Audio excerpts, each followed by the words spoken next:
Genesis chapter 25, the death of Abraham. Abraham had taken another wife, whose name was Keturah. She bore him Zimran, Jokshan, Medan, Midian, Ishbak, and Shua. Jokshan was the father of Sheba and Dedan. The descendants of Dedan were the Asherites, the Letushites, and the Leamites. The sons of Midian were Ephah, Epher, Hanok, Abida, and Eldah.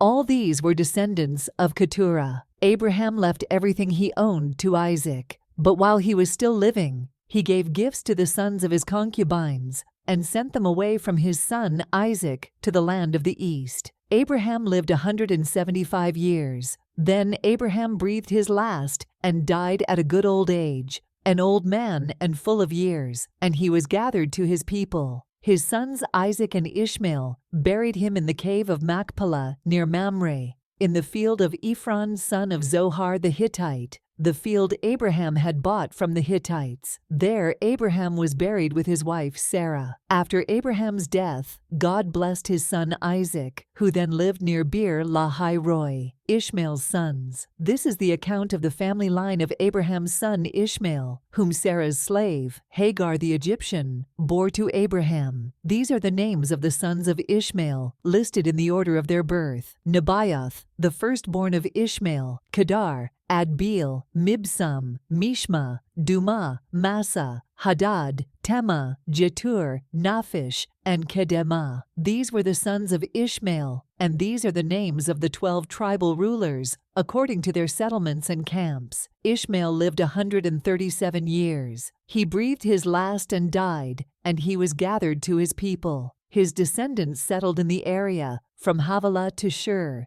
near the eastern border of Egypt, as you go toward Asher, and they lived in hostility toward all the tribes related to them, Jacob and Esau. This is the account of the family line of Abraham's son Isaac. Abraham became the father of Isaac, and Isaac was 40 years old when he married Rebekah, daughter of Bethuel, the Aramean, from Paddan Aram, and sister of Laban the Aramean. Isaac prayed to the Lord on behalf of his wife, because she was childless. The Lord answered his prayer, and his wife Rebekah became pregnant. The babies jostled each other within her, and she said, "Why is this happening to me?" So she went to inquire of the Lord. The Lord said to her, "2 nations are in your womb, and 2 peoples from within you will be separated. One people will be stronger than the other, and the older will serve the younger." When the time came for her to give birth, there were twin boys in her womb. The first to come out was red, and his whole body was like a hairy garment.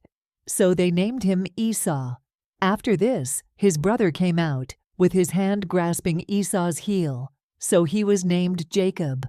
Isaac was 60 years old when Rebekah gave birth to them. The boys grew up, and Esau became a skillful hunter, a man of the open country, while Jacob was content to stay at home among the tents. Isaac, who had a taste for wild game, loved Esau, but Rebekah loved Jacob. Once when Jacob was cooking some stew, Esau came in from the open country, famished. He said to Jacob, "Quick, let me have some of that red stew. I'm famished." That is why he was also called Edom. Jacob replied, "First sell me your birthright."